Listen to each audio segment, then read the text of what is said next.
I want to talk to you guys about your love life, and I'm going to do this in a more intuitive way, mainly because I feel like the cards are telling a story, not in the depiction of the meaning of the cards, but more like it's telling the story, the beginning and towards the end of a relationship. And I feel like for many of you, this is a marriage, a significant type of a relationship where you've been together for many years.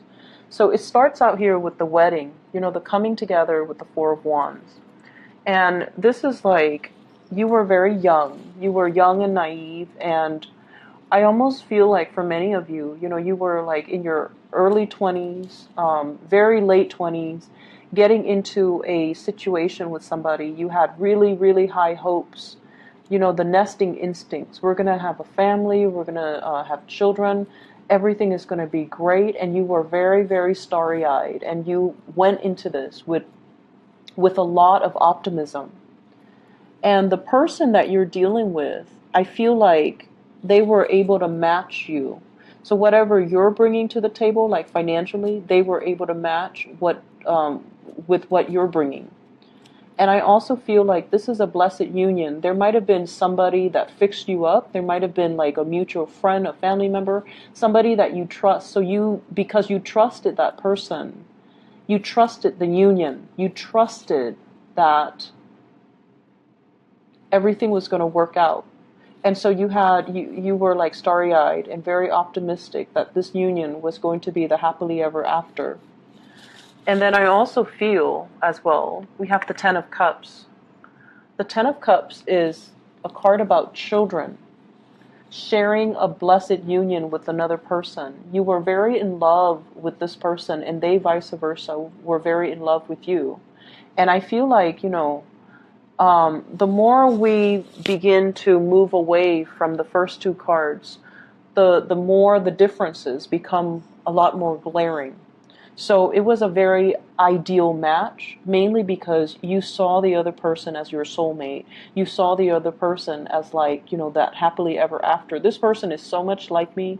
They understand me. They're antisocial just as I'm antisocial. They're blunt just as I'm blunt. And we're going to, create little children that are exactly like us. We're going to watch them grow. For some of you, you might have 3 children. There are 3 flowers there, and you're watching it unfold. You're watching the miracle of life happen, and you're in it, together. And we move along, and we have the Lovers. This is major life decisions. Some of you might have moved very far away to be with your romantic partner. Others of you, your romantic partner, might have moved really far away from you. They were either deployed, they had a job elsewhere, they had, it was like life was calling, and we had to move together. I had to move to be with the other person. They have to move to be with me, or they had to move for a job. And so I feel like there was stability, but there was also turbulence. And I also feel like there was a third party as well interfering in the relationship that also led to a situation where it was very, very difficult for you to recover from it. So the relationship itself, there was a lot of joy. There was a lot of, it had a long history. So I feel like for many of you, you have been married to this person or have dated this person for a very, very long time. And you had overcome some major milestones with one another.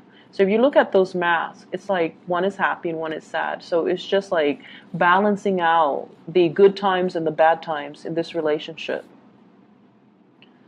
And balancing out, I feel like you had to, your role when your partner was not in the picture, you had to be the mom and the dad to the kids. And I feel like you did it with such grace, and you did it without complaining, and you did it with such dignity. And I also feel like if there were third parties interfering in the relationship, you never let it show. You might have been resentful inside, but no one knew about it. Not even your best friend, not even your family members, not even, the people that you confided in. You suffered in silence. And I feel like you internalize a lot of that pain. You never had an outlet for it. You never saw a therapist. Your partner, I feel like, it wasn't so much forgiveness. It was just putting on a mask, pretending everything is okay, and possibly not confronting the relationship partner because you might have been in denial about it, or you didn't want the confrontation to break up the family unit because you really loved this person. And so we escalate here from something that is, it started out with a very, very good beginning. The Four of Wands, like the hope, the optimism, and the similarities between the two of you. Ten of Cups. These are like, peas in a pod. And then it becomes like this, the Five of Wands, where there's a lot of resentment. There's a lot of like interrogation. Where did you go? Who were you with? How late did you stay out? And things like that. And so the differences are glaring, right? It's like a person arguing with a tree. They are different species. Whereas in your starry-eyed and optimistic stage, you thought the other person was exactly like you. And I feel like a lot of the times, we get so wrapped up and we get so angry over failed relationships, was that if it's a significant relationship, it could be good or bad, but if it's significant, it taught us a lot about ourselves. And I feel like it taught you that, I feel like it kind of, shook the foundation and made you a lot less naive. It made you more weary of people. It made you more paranoid. It made you distrustful of other people. And you guys are very, very sincere and very trusting of other people. And so I feel like this relationship really did a number on many of you. And as a result of it, it kind of hurts you on a very innate level. And it's hard for you to recover from that and go back and bounce back to your optimistic self. But I also feel you really, really love this person. And so right now you're in a stage where you feel like you're taking on that victim stance. How could you have done this to me? Where did you go? Who was it? And things like that. And what I feel is happening here, if this is not you, if you're the one that is stepping outside of the relationship, because that could very well be the case, the other person is doing this to you. It's the blame game, pointing fingers. And the truth is, and honesty is the best policy, because you have somebody here that really loves you, and you have somebody that you really love. And over time, I feel like, through the course of the relationship, people drift apart. It's natural. We are constantly evolving. We are constantly growing. I don't see the love diminishing, but I feel like somebody is playing the role of the mom and the dad in the relationship, playing the parent in the relationship, and the other person has really let themselves go. The other person has accumulated, look at that tree, has accumulated so much baggage from life that they're not even a semblance of a human being anymore. And I feel like for some of you, you're beating a dead horse. You're asking somebody questions that they're not going to give you answers to. And so if this conflict escalates, and if this is an ongoing conflict, you have to cut your losses. You need to get yourself out of this state, because it's turning your world upside down, and it's got you very emotionally topsy-turvy. You're putting on this mask to the world, like pretending, oh, my relationship is fine, everything is, rainbows and unicorn. But the reality is far from it. The reality is that there are a lot of pent-up like resentments and jealousies and hostilities. And I feel like somebody is, I'm looking at the roots, and roots usually means you're dealing with someone who's very, very, very, very slow to act. But at this point, they've already uprooted. They've already uprooted, and they're ready to go. And so the animosity might drive them to go. Okay? So I feel like the energy is very heavy. And I feel like if you're in this conflict-laden type of an environment, you have to cut your losses. If you feel like no matter what, I can't forgive this or I can't trust this person again, then you really should not allow yourself to stay in this relationship. The trust is gone. The trust has been breached. It's not going to come back together. On the flip side, for those of you who are single, I feel like you have gotten out of a very significant relationship. You're trying to find your center. You're trying to find your footing. And you are single and you're not planning to date. Dating is so far from your frame, like it's so far from your imagination right now. Like you can't even wrap your head around, I'm not ready to date, okay? And then for others, I feel like you might be interested in somebody who's already in a union. We have here the Ten of Cups, you're as your partner. And the Ten of Cups means, they're actually in another relationship. You might be the third party. You might be the Mr. or the mistress in this union. And so it's breeding a lot of jealousy and envy. And it's a situation where you are really attracted to the other person. They are attracted to you, but at the end of the day, they're coming home to their partner. They're coming home to their children. And you're the person that is, out here waiting for the other person to come back. It's like biding your time, when are they going to be single? And I feel like it's not the best situation to be in, okay? I'm sensing for people who are newly married, there are some issues, and I'm looking at this, 4 of Wands and 5 of Wands. It's an escalation. The next one is the 6 of Wands. And the 6 of Wands is a really good card. So we have an escalation. 4 of Wands, which is a happy marriage. And then we have the 5 of Wands, which is conflict. So this is just a natural cycle. Don't let it deter you. Don't let it discourage you. The next one, 6 of Wands, is a victory card. So I feel like somebody's going to step up and do exactly what you want. Okay? And I feel that sometimes it takes conflict for us to finally voice our opinions and to give the other person a piece of our mind. And then once we give them a piece of our mind, it'll kind of spark some fire under them and get them to get moving. So I feel like you might be dealing with somebody who's very slow to act, and then conflict is the best way to get them to respond and to do something. Other areas of your life, what I'm feeling, first of all, from this spread here is the responsibilities of child rearing. It's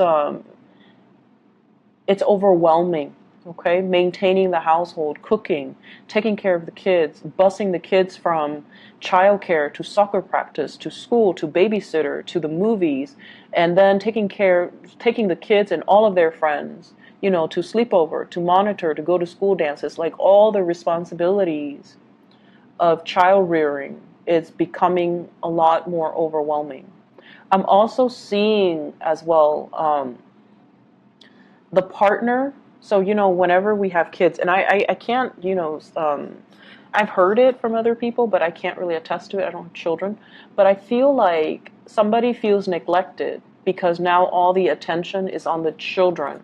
So the relationship is between the mom and the child and the dad and the child, rather than between the mom and the dad as a married couple. So I feel like that can also interfere with the relationship here as well. But I feel like a lot of responsibilities, work and home, and trying to balance everything else. And I feel like, you guys have an abundance of energy. You and the Scorpio people, I don't know where you get it from, but you guys have an abundance of energy. You get things done and you do it with such grace that a lot of the times I feel like you can put up with a lot and not complain, and so can the Scorpios. They put up with a lot and they never ever ever complain. And you do it with such grace that, people don't think, well, they look at you do it and they think it's easy. And so I feel almost like that's where all of your time is being consumed, okay? Taking care of the family, taking care of the family unit, taking care of other people. Some of you might be called upon to take care of a family member, elderly parents, a younger child, taking care of them in a very nurturing way, possibly, doing errands for them, um, driving the kids to soccer practice, taking care of their emotional health is what I'm seeing. And I feel as if this is a week where you start to feel the weight of all the responsibilities, and you need some time to decompress and relax and to really take care of yourself. So don't neglect self-care in the process of giving so much of yourself away to other people. This is a really beautiful card. It denotes, possibly new children in the picture, nieces, nephews, even your own children. And I also feel like, it takes two to make a baby, right? So both parties need to be on board when it comes to the responsibilities. It's not fair for one person, you in particular, to do it all on your own. So I'm feeling here that, you have some beautiful new starts that are coming into the picture. And I feel like the responsibilities of it is just a little bit overwhelming. You're going to get used to it. You're going to do it with grace, with style. But I feel like right now, you feel like you're living this provisional life. Like, I'm just going to do this for now until it's done. And then that's when I can, live my life. So it seems like this week is very temporary. Even in your love sector, it's almost like, okay, I just got out of a relationship. I'm just going to be single for now. When I'm ready, that's when I'll date. So you're prolonging that provisional life. And I hope you're aware of that so that you can, stop denying yourself of your own time. Me time. I need me time because I've been working so hard. Or, I need to start dating again because, my last relationship was years ago, and I used that as an excuse to not get out there. So I feel like you're prolonging something, and you need to put an end to the procrastination, okay? I'm going to leave it at that, Sagittarius. I hope it is helpful for you guys. I wish you all the best, okay? And let me see if there is anything else coming in here. Let me see about your... I actually need to do this because the love situation is a little bit confusing.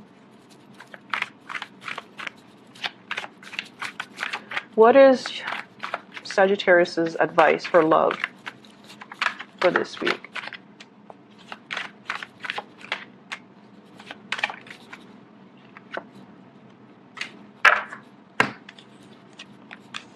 We have here the Page of Wands. This is news messages that's going to be coming in. It's coming in like invitation, somebody seeking you out. And they have here the Fool. You're going to be starting over. You're going to get a clean start. You're going to go out with new people. And then we have here the Ace of Swords. And the Ace of Swords is finality. Seeing somebody that you really like, or somebody is like eyeing you, possibly an air sign, Aquarius, Gemini, and Libra. This is somebody new. And we have a Gemini vibe here with the Lovers card. So I feel like you have a new person that's going to be coming into the picture, and you're going to be walking in that direction, okay? You're not looking back at your past anymore. So I feel like many of you newly singles, you've got somebody that you're walking towards, and there's going to be a lot of communication. And the communication and gathering and going out and dates, like actual dates, going on a date with somebody, seeing them outside in their natural habitat, and, you're going to get a new lease on your love life, okay? So whatever relationship, if you're still in it, you kind of need to draw the line and, cut your losses, all right? I wish you all the best, Sagittarius. Take care. Bye-bye.